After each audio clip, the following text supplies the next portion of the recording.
I want to tell you about a conversation I had with my granddaughter last month that crystallized something I had been trying to articulate for years. She is 29. She is a software engineer, and she has the specific quality of intelligence that engineering produces, which is precise and fast and very good at a particular kind of structured problem. We were talking about a documentary we had both watched, and I made a connection between something in the documentary and something I had read about 3 weeks earlier, and something I had been thinking about in relation to a completely different topic. And she stopped me mid-sentence and said, "Wait, how did you get there? How did you make that connection?" I said, "I am not sure I can explain the path. I just saw that they were related." She said, "That is not normal for anyone, let alone someone who is 84.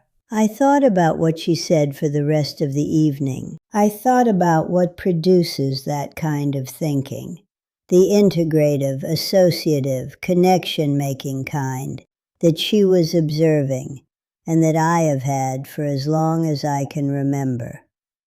And what I arrived at is what I want to tell you today. My name is Dorothy. I am 84 years old.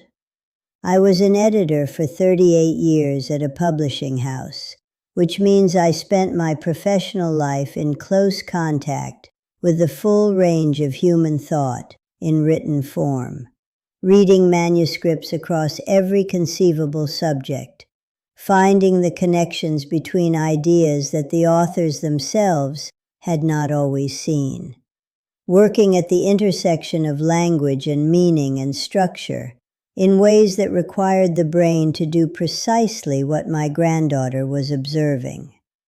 I was also, throughout that career and throughout the decades since, a reader in the full and undisciplined sense, not reading with a purpose or a program or a list of approved subjects, reading everything, following the curiosity wherever it led, without asking whether the subject was useful or whether the detour was productive or whether the afternoon spent with a book about Byzantine architecture had any connection to anything I was professionally responsible for.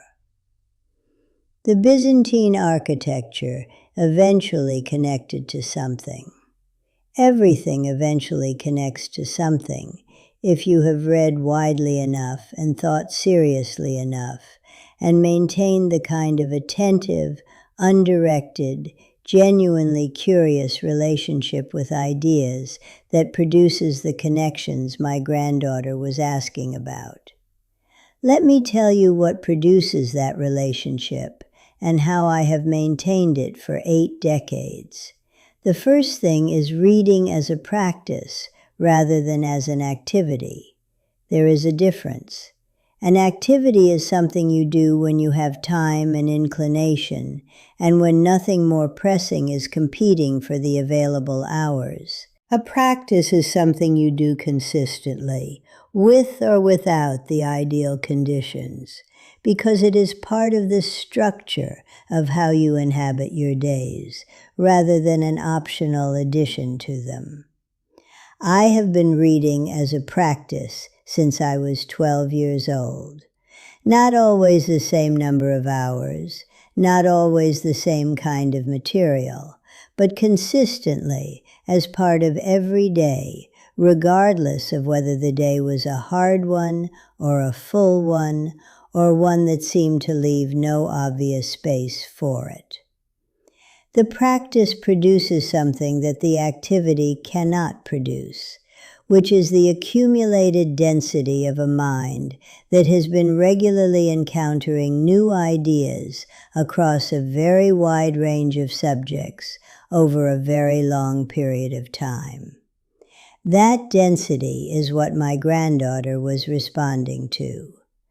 The connection between the documentary and the reading 3 weeks earlier, and the unrelated topic I had been thinking about, was visible to me because the mind that was looking had the specific density that produce the visibility. Density accumulates slowly, which means it requires the long game. The reading practice at 84 that produces the connections is not the reading of the past year. It is the reading of the past 7 decades, which is available to the brain as a searchable archive that it consults automatically when a new idea is encountered, and that reliably finds the things that connect. The practice is the investment. The connections are the return. The return is proportional to the duration of the investment. Read every day, not as an activity when conditions are ideal, as the practice that is part of the daily structure, regardless of conditions. The second thing is what I will call genuine argument, by which I mean the sustained engagement with ideas you disagree with as seriously as with ideas you accept.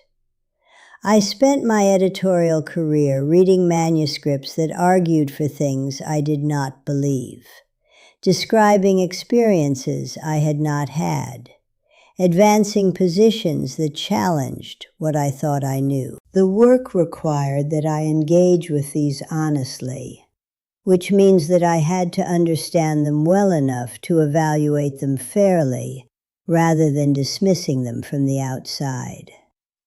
This habit of genuine engagement with difficult or contrary ideas is, I believe, one of the most important cognitive maintenance activities available to anyone.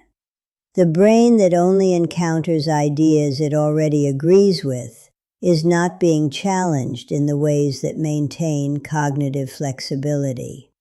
The brain that regularly encounters ideas that require genuine reconsideration, that demand the revision or elaboration of existing positions rather than the simple confirmation of them, is being exercised in its most important capacity, which is the capacity to update its model of how things are. I argue with books, not metaphorically. When I am reading something I disagree with, I say so to the book, in the margins if the book is mine, in a notebook if it is borrowed. I say why I disagree, and I follow the disagreement to its conclusions. And then I consider whether the conclusions are ones I can maintain in light of the author's argument, or whether the author has made a point that requires me to revise. This is not recreational. It is one of the most cognitively demanding things I do regularly. And it is one of the things that the editorial career trained me in, and that I have continued as a practice, because it has never stopped being valuable.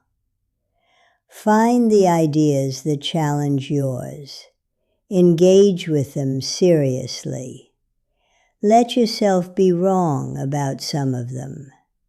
The revision process is where the cognitive growth lives. The third thing is writing, which is the activity that most clarifies thought, and that most women of my generation underuse, because they do not see themselves as writers. You do not have to be a writer in the professional sense. You have to be someone who writes down what you think, in whatever form, with whatever regularity, as a practice of making your thinking visible to yourself in a form you can examine and interrogate.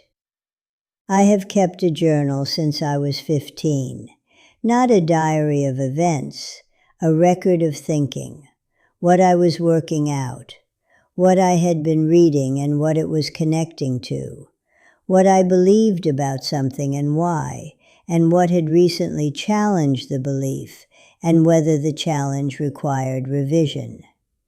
The journal is not for anyone else. It is not polished. It is often fragmentary and sometimes self-contradictory, and frequently wrong about things that later become more clear. It is the record of a mind at work rather than a mind at conclusion, and the record of the working has been the most useful thing I have done for the quality of my thinking over a long life. Write down what you think, not to publish it, to know what it is. The thinking that stays in the mind unwritten is the thinking that loops and repeats and never quite arrives at the precision that makes it available for the next connection. The thinking that is written down has been captured in a form the mind can work with, build on, revise, connect to the next thing. Write, whatever form it takes. The clarity that the writing produces is worth more than the time it costs. The fourth thing is the one that surprised me most when I arrived at the understanding of it, which was relatively late in my career.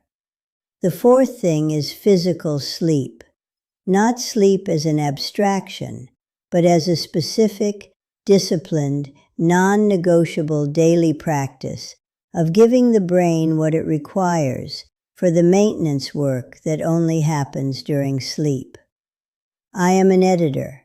I know how to work late, and I did work late for most of my career. I also know, because I have been paying attention to the relationship between my sleep and my cognitive quality for 30 years, that the nights when I sleep fully and consistently produce mornings when the thinking is different in kind from the mornings after insufficient sleep. Not just in energy level, in the specific quality of associative capacity, in the ease with which connections appear, in the fluency with which language arrives for the thing I am trying to say. The brain that is regularly well rested is a different brain from the brain that is chronically under-rested, not only in the ways that are obvious, but in the deeper ways that determine the quality of thinking rather than just the quantity of it. The glymphatic clearance that happens during deep sleep, the consolidation of learning into long-term storage that happens during the same period, the neurochemical restoration that sleep provides. These are not optional services that the brain can do without. They are the maintenance that makes everything else possible. I go to bed at the same time every night. I wake at the same time every morning. I have done this with consistency for 20 years, and the consistency is what has made the practice a genuine maintenance rather than an occasional repair. Protect your sleep, not as the thing that is flexible when other things are demanding, as the non-negotiable foundation of the cognitive capacity that makes everything else you value possible. The fifth thing is curiosity, maintained as a practice rather than permitted only as a response to the immediately useful. I said earlier that I followed the curiosity about Byzantine architecture without asking whether it was relevant to anything professionally. This is the principle I want to describe more fully. Useful curiosity, the kind directed toward things you need to understand for specific practical purposes, produces specific practical knowledge. Undirected curiosity, the kind that follows the interest wherever it goes without requiring a justification, produces something different. It produces the unexpected connections, the odd intersection between fields that appear unrelated, the specific piece of knowledge absorbed without purpose that arrives 5 years later as the perfect illumination of something entirely different. The brain that is given permission to be interested in things that are not immediately useful is building, without knowing it is building, the archive that produces the connections my granddaughter was observing. The archive is not built through directed acquisition of relevant knowledge.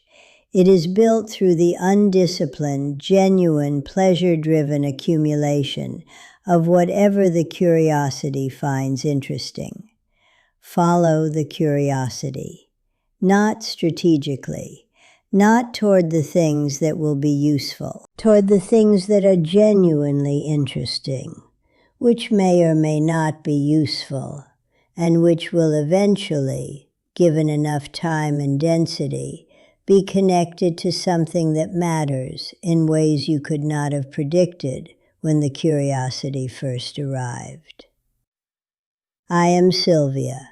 I am 84 years old. My granddaughter asked me how I made the connection, and I am still thinking about the answer. The answer is the reading practice and the genuine argument with difficult ideas, and the writing that clarifies the thinking, and the sleep that maintains the brain that does all of it, and the undirected curiosity that has been building the archive for 7 decades. None of it is a secret. All of it is available. The only requirement is that it be practiced rather than attempted, which means consistently and over a long time, rather than vigorously and intermittently. Start the practice now. The connections that will come in 10 years from what you start today are not available to know in advance. They will be available when you have built the density that makes them visible. Build the density. One reading session at a time. One argument with one difficult idea. One page in the journal. One early night. The granddaughter in your life will ask the question. You will have the answer. That is what the practice is for. I want to add something about reading specifically that I think is important for women, and for women of my generation in particular, because the relationship between women and serious reading has its own specific history that is worth naming. Many women of my generation were serious readers in their girlhood and their youth, before the full weight of the adult life arrived, and before the hours available for reading were reallocated to other purposes. They read voraciously and broadly, and with a quality of genuine engagement that is the foundation of everything I have been describing. And then life came, and the reading became the activity rather than the practice, the thing that happened when everything else permitted it, rather than the thing that happened because the structure of the day included it. The years when the reading was an activity rather than a practice are the years when the density accumulation slowed or stopped. Not entirely. The reading continued in the margins, but the margins are not where the archive is built. The archive is built in the practice, in the consistent, daily, non-negotiable presence of the reading in the structure of the day. I maintained the practice through the years of the children and the career because I made a decision early that I was not willing to lose it. It required, at certain seasons, reading 30 minutes in the middle of the night after the house was quiet, which is not the optimal condition for reading, but which was the condition available. I did it anyway. Not enthusiastically on every night, because the practice was not permitted to become optional. If you were once a serious reader and are not one now, the path back is simpler than you may expect. You do not need to read what you should read, or read in a way that anyone would approve of. You need only to read something every day that you find genuinely interesting for whatever time is available. The interest is what activates the connection making. The interest is what drives the genuinely curious engagement that produces the associative density. The subject is secondary. The genuine interest is primary. Read what interests you, not what improves you in some abstract sense. What genuinely interests you, which is already an improvement in the most important sense, because it is the engagement of your actual intelligence with material that is alive to it. I want to also say something about the specific cognitive gift that editing gave me, which is the practiced ability to hold multiple ideas in active consideration simultaneously while evaluating their relationships. This is not a gift I was born with. It is a skill that developed through decades of practice in a specific professional context. Every manuscript presented a set of ideas in a specific arrangement, and my job was to understand the relationship between the ideas well enough to help the author clarify and strengthen the arrangement. This required holding the full structure in mind while attending to the detail, maintaining the whole while working with the parts, seeing the pattern while examining the elements. Over 38 years, this became, I believe, one of the primary mechanisms behind the connections my granddaughter was observing. The brain that has been trained to maintain multiple ideas in simultaneous active consideration, to look for relationships between them, to resist the collapse into linear, single idea at a time processing that is the default mode of much of our daily thinking. That brain produces integrative thinking as its natural mode, rather than as an occasional achievement. You may not have been an editor, but you may have been a teacher, or a nurse, or a manager, or a mother of multiple children, all of which required versions of the same capacity. The capacity to hold multiple competing demands and considerations in active simultaneous consideration, and to find the response that serves them together rather than addressing each one sequentially. That capacity, exercised over decades in whatever context you exercised it, is in you. The question is whether you are still giving it the material it needs to work with, whether you are still presenting your brain with the complexity that maintains the capacity, rather than with the simplified and familiar that allows it to atrophy. Present the brain with complexity. Read the difficult book alongside the easy one. Follow the idea that requires two different things to be held in mind at once. Do not always resolve the tension immediately. Sit with two apparently contradictory ideas and let the brain work on the relationship. The brain that is regularly asked to do this maintains the capacity to do it.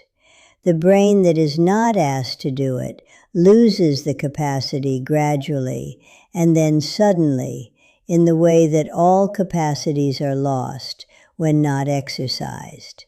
Ask yours to do it. It will. It has been doing it all your life, and it knows how. It just needs the invitation. I am Sylvia. My granddaughter asked how I made the connection. I am still following the answer. The following is the practice. The following is what keeps the brain doing what it did when she asked. Follow the ideas, wherever they go. for as long as you are given to follow them. The connections will keep coming. They will keep surprising both of you.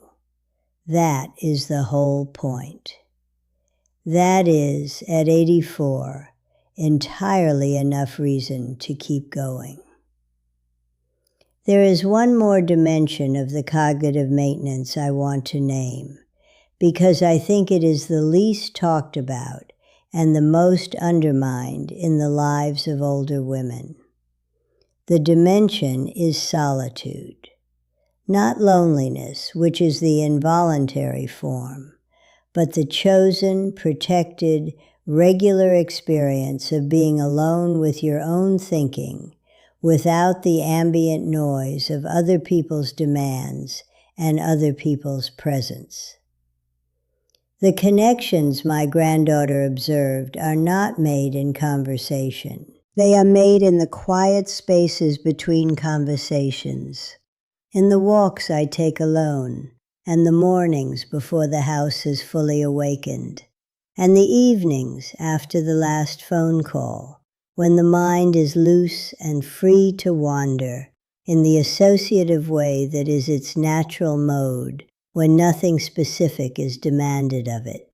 Women are often not good at taking solitude, not because they do not need it, because the training of a lifetime has made the occupation of solitude feel like the neglect of something that ought to be happening in that space instead.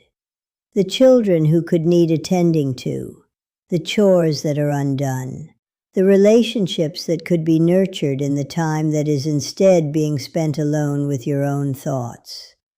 I learned to take solitude deliberately and to protect it from the intrusions that the habits of decades tried to insert into it, because I understood that the quality of my thinking depended on it. The archive that produces the connections is built partly through reading and writing and genuine engagement with difficult ideas, but it is accessed most freely and most creatively in solitude, when the mind is not busy managing the immediate and is free to roam across the full range of what it holds.